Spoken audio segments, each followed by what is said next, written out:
Hello investors and traders.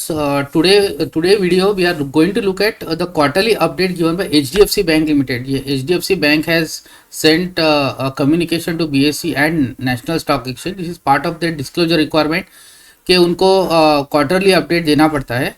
तो ये quarterly update उन्होंने BSE और NSE को 4 अक्टूबर को दिया है HDFC बैंक ने, जहाँ पे उनको बताना पड़ता है कि how was that quarter, last quarter, what was the advances, deposits कैसे हुए.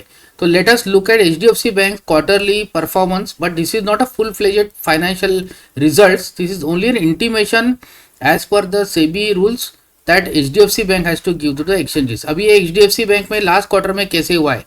The bank's advances under management were 26,335 billion as of September 30, growth of around 8%. तो HDFC का बता रहे हैं हम लोग कि उन्होंने 8% की ग्रोथ की है. 8% इट हैज ग्रोन एडवांसेस और लास्ट ईयर के कंपैरिजन में as compared to September 30, 2023 and growth of around 2.3%.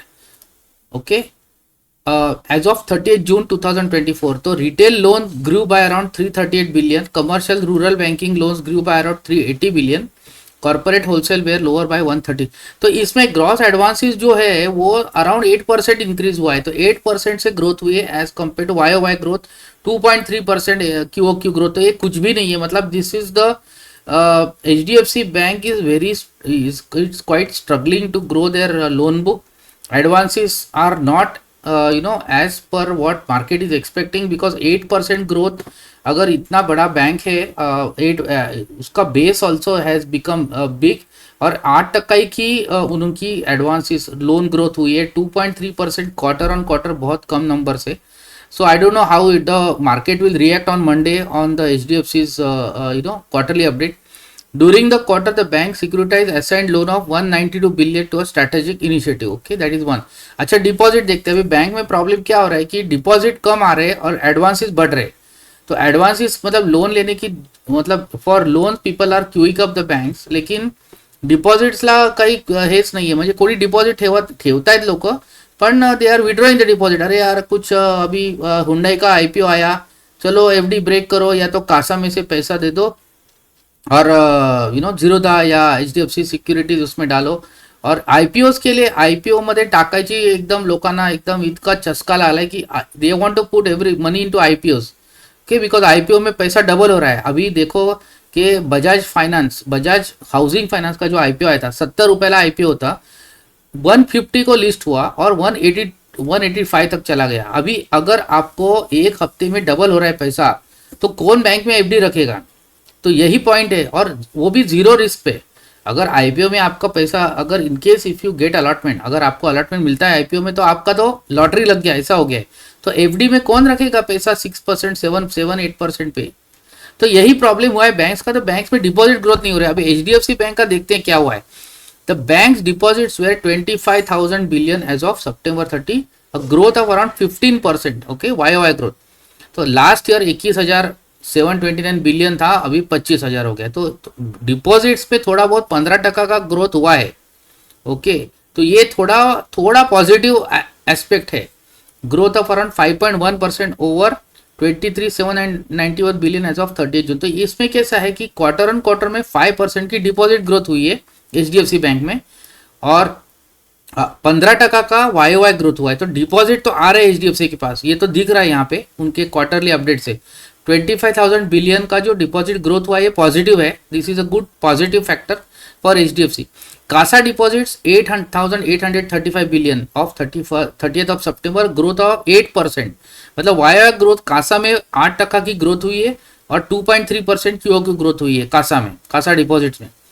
Banks time deposit 16,165 billion, growth of 19%.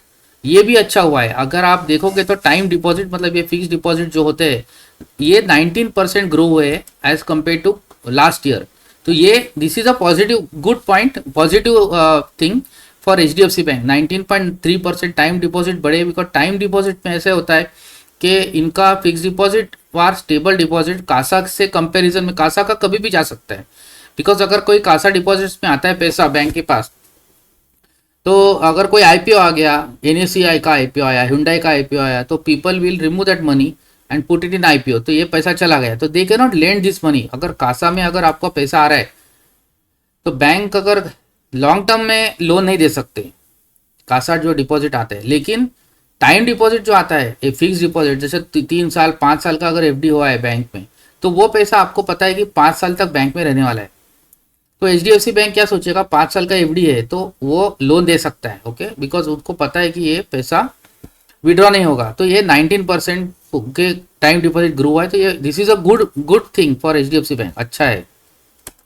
उसके बाद में आप देखोगे तो banks advances under management average basis 25,630 billion for September quarter, around 10.32% over last year growth. Bank average deposit 23,532 billion, growth of 15.4%, ये भी बहुत बढ़िया नंबर है। कासा डिपॉजिट का भी नंबर है। लिक्विडिटी कवरेज LCR बोलते हैं इसको, 127% है, वो बहुत अच्छा है।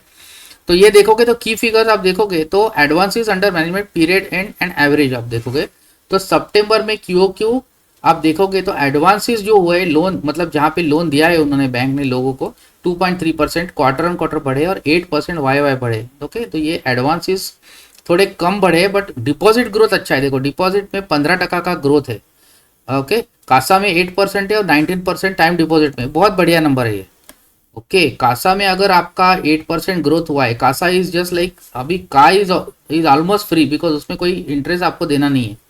सा में तो एटलीस्ट कुछ इंटरेस्ट देना है, but which is very minor. तो जितना कासा डिपॉजिट बढ़ेगा, जितना टाइम डिपॉजिट बढ़ेगा, उतना बैंक का कॉस्ट ऑफ फंड्स, मतलब उसका स्प्रेड बनेगा, because time deposit, Kasa deposit तो मतलब इसमें बहुत 3-4% पे मिल रहा है, टाइम डिपॉजिट भी आप देखो तो 6% पे मिलेगा आपको, और आप लेंड करोगे 17, 8, 9, 10% पे। तो बैंक के स्प्रेड के पर्सपेक्टिव से ये कासा और टाइम डिपॉजिट वेरी इंपॉर्टेंट। तो डिपॉजिट ग्रोथ तो हो ही है HDFC बैंक में। तो अभी तक, हाँ, तो this is the end of this update. तो इसमें ऐसा हुआ है कि ओवरऑल आप देखोगे तो HDFC बैंक का जो क्वार्टरली अपडेट जो उन्होंने एक्सचेंजेस को भेजा है, उसमें एक पॉजिटिव एस्पेक्ट क्या है, की टेकअवेज, डिपॉजिट ग्रोथ 19% बढ़ी है YOY, ओके। एडवांसेस आप देखोगे तो 8% बढ़ा है। लेकिन देखो from the investment perspective, HDFC में आप इन्वेस्ट करना चाहते हो तो this 8% is not at all impressive. आप देखोगे तो अगर आपको 8% पे, अगर आप इतना रिस्क ले रहे हो इन्वेस्ट करके स्टॉक मार्केट में, इतना रिस्क लेके अगर आप इन्वेस्ट करोगे स्टॉक मार्केट में, जहाँ पे अगर आपको सिर्फ 8% की एडवांसेस ग्रोथ मिलेगी, लोन ग्रोथ, तो क्यों आप डालोगे HDFC बैंक में 8% का एडवांसेस पे? ठीक है, जिसको डालना है मतलब उनका अलग पर्सपेक्टिव होता है। अगर आपको स्टॉक मार्केट में क्यों आते हैं आदमी लोग, ऐसा नहीं कि एफडी को तो बीट करना ही चाहिए उसको। अगर 15% का CAGR, 20% का CAGR उसको मिल रहा है स्टॉक मार्केट, तो ही तो इतना रिस्क लेगा आदमी, ने तो एफडी में रखेगा। एफडी में अराउंड 7-8% का उसको कंपाउंडेड मिल रहा है। स्टॉक मार्केट में आदमी क्यों आता है, थोड़ा रिस्क लेने को, लिस्ट में उनको रिटर्न ज़्यादा है, रिटर्न ज़्यादा मिल रहा है, इसके लिए तो वो रिस्क ले रहा है। Any investor because he is putting in stock market, क्योंकि उसको रिटर्न ज्यादा मिल रहा है, इसके लिए रिस्क ले रहा है, तो वो एफडी में। तो पॉइंट ऐसा है कि HDFC बैंक में एडवांसेस 8% से अगर ग्रो हो रहे हैं, अगर HDFC में advances are growing at only around 8%, तो ये क्यों डालेगा कोई HDFC बैंक में? They will look at other Bajaj finance देखेगा, Bajaj finance growth 25-26% loan growth है, तो बजाज फाइनेंस में डालेगा या तो HDFC में क्यों डालेगा आदमी? तो ये पॉइंट नोट करने जैसा है। 8% का एडवांस ग्रोथ है, बहुत कम आया है। डिपॉजिट ग्रोथ थोड़ा बहुत इंप्रूव हुआ है 19%, लेकिन ये देखना चाहिए कि अगर HDFC बैंक में, जिसको अगर मार्केट में anybody who wants to invest in HDFC bank, how much return is going to get, that is important. अगर HDFC के कंपेरिजन में there are many other opportunities in the bank which they can put the money.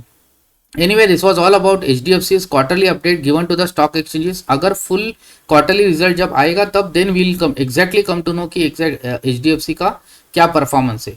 Okay, so thank you very much for viewing this video, and if you like this video, kindly click on the like button and subscribe to the channel. Thank you.